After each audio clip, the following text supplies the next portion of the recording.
Hello and welcome to the Federal. We have with us Mr. Praveen Chakravarty, the head of Data Analytics Department of the Congress Party. Thank you, Praveen, for joining us on this show. I basically wanted to get a sort of sense of what's happening with the Bharat Jodo Yatra that Rahul has kicked off in Tamil Nadu and now moved on to Kerala part of it. I'll straight away come to one question that seems to be on the minds of a lot of people. Is Mr. Rahul Gandhi looking at this as an opportunity to build his own image as a leader, rather than looking at building the Congress party's image or projecting the Congress party as the main opposition to the ruling dispensation in the country? Sure. I'm actually quite surprised by the question, to be honest, because we will have to go back to the origins of the Bharat Jodo Yatra idea. What were the origins of it? It was in Udaipur when we had our Chintan Shivir, or the Think session, for those that are not familiar with Hindi. This was on the 15th of May. The Congress Party and the Congress Working Committee passed a resolution, and it was announced on the 15th of May that the Congress Party will undertake a Bharat Jodo Yatra, just as Mahatma Gandhi had given a call for Bharat Chodo, which is Quit India movement, using the platform of the Congress Party. We in the Congress Party felt that it was time for the nation to come together, and hence it was a Bharat Jodo call. And to be able to take this message to the masses and connect with the masses, the Congress Party decided that it would undertake a yatra from Kanyakumari to Kashmir. This was all, and this is not something new that I'm revealing. If you go back and look at the speech that was made by Mr. Gandhi on the 15th of May 2022 in Udaipur, I was there, and I can tell you, it was very clearly a call for uniting India, because we believe that India today is extremely divided. Divided economically between the rich and the poor, divided along religion, divided along identity, divided along states. Yeah, I'm a Tamilian and you're a Bihari, divided along communal lines, divided politically. There is a lot of division in the country today. And to be able to reunite India, we realized that it was important for us to take this message to the masses, and hence it is very clearly a Congress Party initiative. Mr. Rahul Gandhi happens to be the tallest leader of the Congress Party. He is the leader with the most public recognition that the party has. So when he is out there participating in the yatra, it is only natural that there will be a lot of attention on him. But to call this an individual yatra and not a party yatra is, I think, both unfair as well as trivializing the seriousness of this yatra. This yatra could not have been done without the organization of the Congress Party. I'll tell you where the question has risen from, because when we saw how it was launched in Kanyakumari, we had our own correspondent there, and the kind of impression that we did get there was, yes, like you rightly mentioned, maybe because Rahul Gandhi is the tallest leader, the focus was on him, the attention was on him.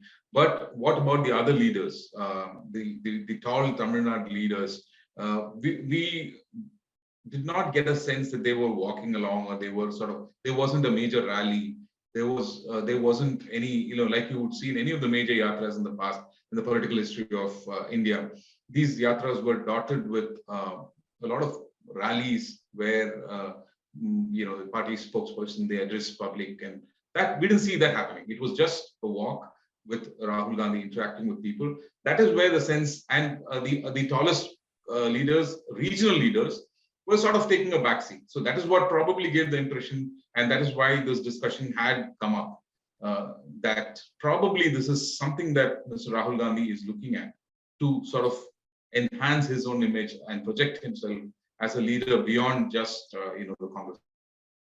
That is absolutely not true at all, because let's take Tamil Nadu leg, or the launch of the Yatra. I think the first event was in Sri Perumbudur, and I was there with Mr. Gandhi personally, and we had the Tamil Nadu Congress president, and we had the Tamil Nadu's leader in the assembly, Congress leader in the assembly, Mr. Selva Peradalai, visiting in Sri Perumbudur. To your point about regional leaders not participating, I'm actually quite surprised that you say that, because even today, as we speak, I know as the Yatra is going on in Kerala, in Thiruvananthapuram, we have everyone from the Kerala Congress president to former Chief Minister Omin Chandy, to Ramesh Chennithala, to Shashi Tharoor, the Member of Parliament for Thiruvananthapuram, and General Secretary Organization K.C. Venugopal, walking along with Mr. Gandhi.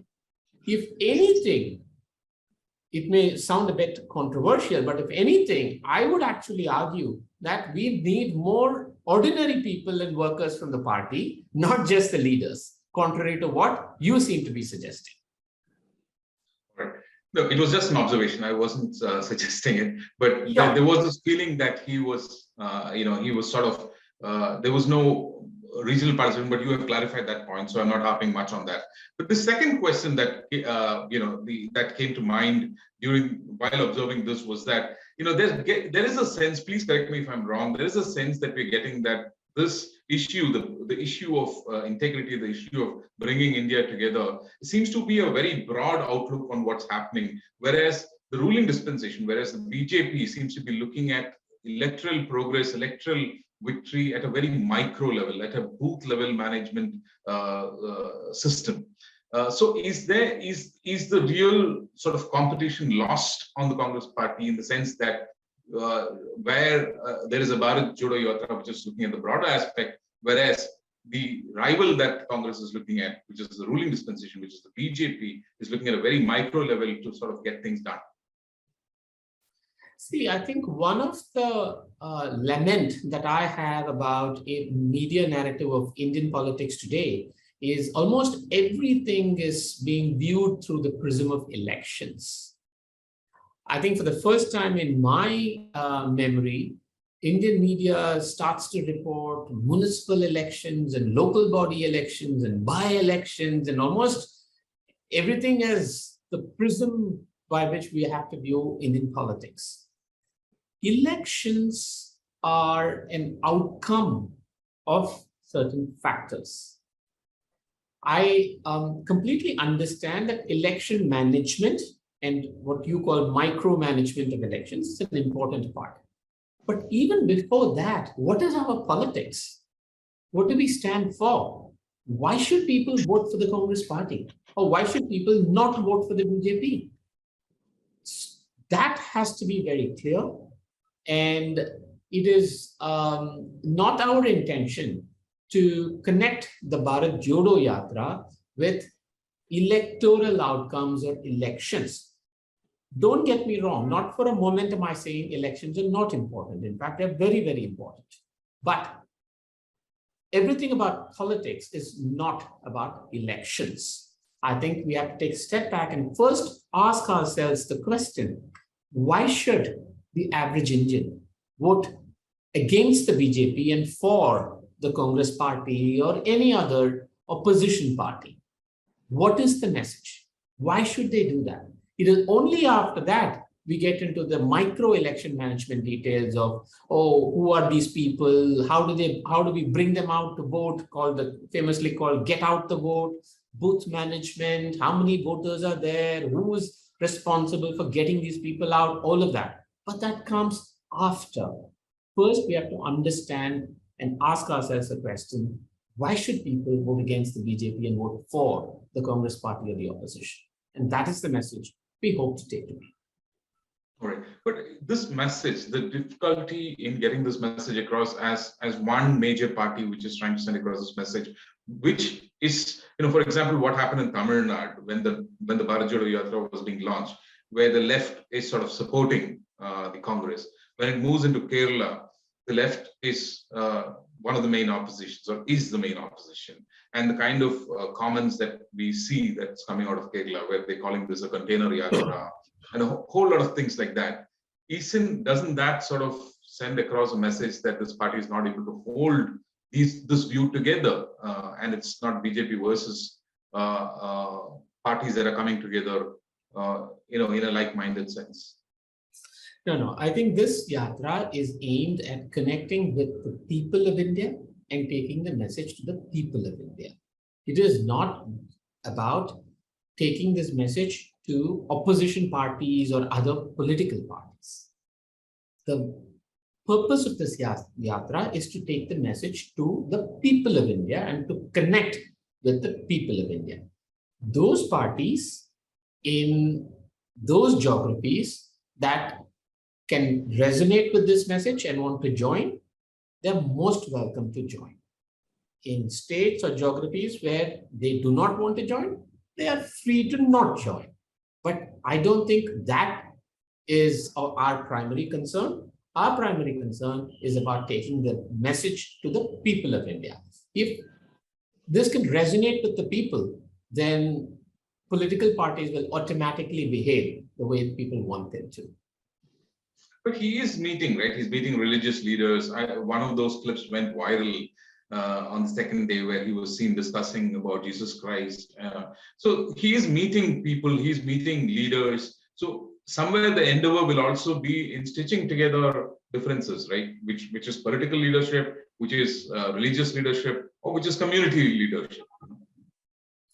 Yeah, no, absolutely. I mean, when I started out, I said, when we say Jodo, join or unite, we are fundamentally saying there is division and we have to unite. So what is the division? The division is religious division, communal division, identity division, economic division.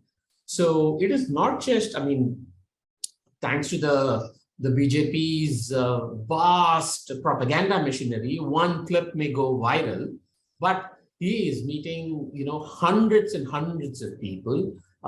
In fact, I saw a clip today morning where he's discussing the economics of a tea stall with a tea stall owner in Tamil Nadu. So they're talking about how much they earn every day, what is their expenses, how can he be more efficient, and those sorts of things. So it is not just about meeting the rich industrialists, but meeting tea stall owners. It is about meeting various religious groups. It is about meeting people that are challenged physically. So it's about a variety of different sets of people. So I think it is wrong to just view this from the point of view through the prism of political parties and other political parties. I think it is most important to think of this as uniting people, the people of India across various divisions. Okay. Moving a little bit off from the Yatra to the Congress party elections itself, the internal elections that that's coming up.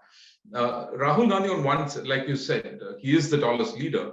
But the question that comes to anybody's mind who might even be closely watching what he's doing in this Yatra would be that will he take up the leadership? In a press conference in Tamil Nadu, he did mention that that is a separate thing, let it happen, and that he's clear. But can you give us a little bit more clarity on that view? No, see, I think the presidency of the party is a certain position that comes with a certain set of responsibilities. A large part of that responsibility is organizational, administrative, managerial responsibilities, and that is needed of any political party organization. If you look at the BJP, I think they have a very similar structure. The party presidentship is different from what one may say is the tallest leader of the party in the BJP. So I don't think, the two are necessarily one and the same. It may have been the same in the Congress party in the past, but that does not necessarily mean that that is how it should be. So I completely reject this idea that, okay, somebody, may or may not take up the presidency is a reflection of their willingness to take up leadership. I actually don't think we should conflate the two. By actually being a participant in the Yatra and being the party's tallest leader, all of the attention is on him in the Yatra. He's already leading the Yatra in that sense. So that's what leadership is about. Yeah, and of course, you must have heard this so many times, especially when you're hearing about the Bharat Jodo thing, in the sense that the opposition has attacked, saying the Congress should first fix its own internal issues. Congress Jodo should be the name and not Bharat Jodo. So these kind of things keep coming up. So there are issues that need to be resolved. So which is probably why this leadership thing also keeps coming up. You have very nicely laid it out, saying that these are two different roles. But then the leadership question comes into play only to sort of sort out internal issues, right? Because there is one school of thought which says he may not be the best leader, but there is another school of thought which thinks that he should lead this and take this as a, as a flag bearer of this party. See, I think people are entitled to their views and opinions, and it's only the Congress party that even allows a lot of them to air their views and opinions publicly. And I think that is perfectly okay. I don't think anybody holds any grudges or any of those things. Now, it's I think it's the opposition parties will say what they have to say, about internal Congress issues. Of course, there are people that have left the party. I don't think that's a secret, and each one has various reasons to leave the party. It is also no secret that the party's fortunes are perhaps at its lowest in recent memory. So I don't think that's a secret either. So, but it is really only for the party and people within the party to get together and fix this. Nobody from the outside can either engineer anything or lecture the party on what they should be doing or should not be doing. This will have to be resolved by those people that have what I would call skin in the game, which is people who are in the party, whose careers and whose fortunes are tied to the party's fortunes, and it is they who have the most at stake. All right.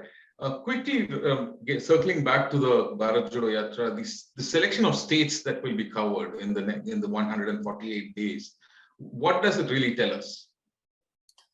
It just tells you that we have very good engineers who can do efficient planning and route optimization. No, I was just joking. See, you must remember, like I said, it was on the 15th of May that the party announced publicly that it was going to do a Bharat Jodo rally. In just 3 months, on the 7th of September, the Bharat Jodo Yatra was launched. In just 3 months, to plan, 3,000 kilometer yatra.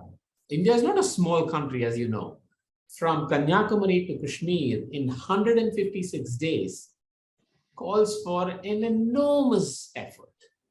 And for everybody that argues that the Congress party, cannot do this or cannot do these things right or cannot do that, this thing is clearly shown that the party, when it puts its mind together, is still the party that can perhaps pull off programs and events like this. I don't know of any other party that can do this in such a short span of time. And going by all reports that I've got, it's off to a spectacular start. So, I think the routes were chosen based entirely on what is perhaps the most efficient, the most optimal, as well as to ensure that we travel through every state as possible. I'm not saying we will be able to touch every single state. For example, we did not touch Puducherry when we came to Tamil Nadu, but but to touch as many states as possible. All right. So Praveen, I know you're not the IT wing head. You are the data analytics person. But still, since you brought it up in one of your answers, you just said that enormous,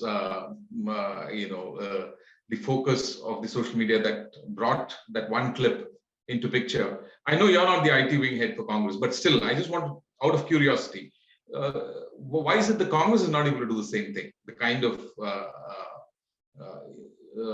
blitzkrieg that can be created on social media by the by the BJP, and you're saying that one clip did become massively viral. Why is that the Congress is not doing? See, I think this has been a question that's been asked quite a lot and pondered over and all of that.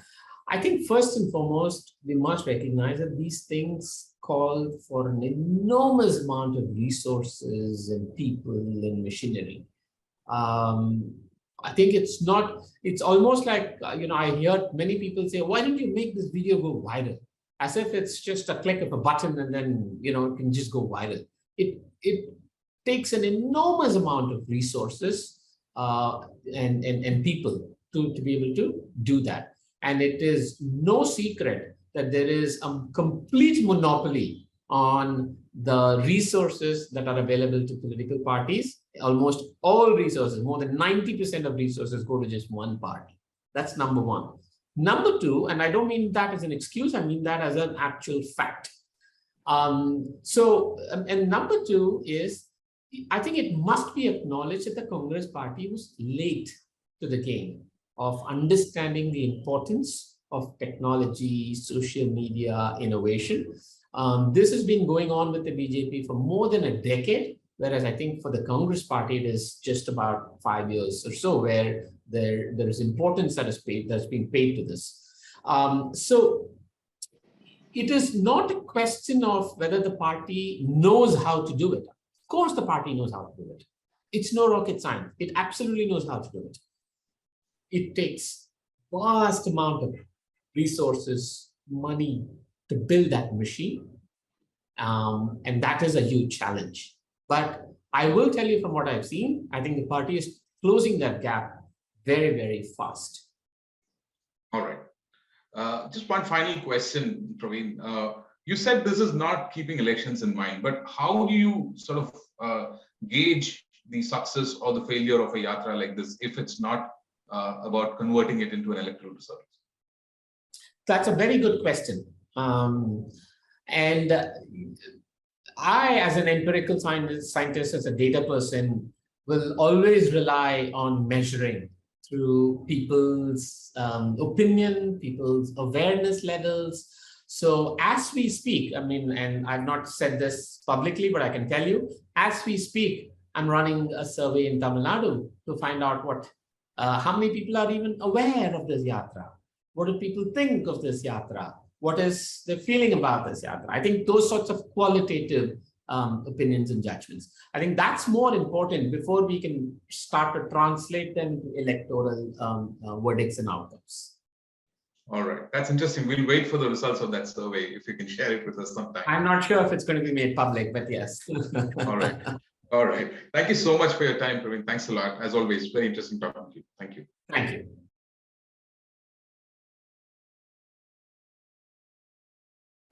Subscribe to the Federal's YouTube page for more interesting updates.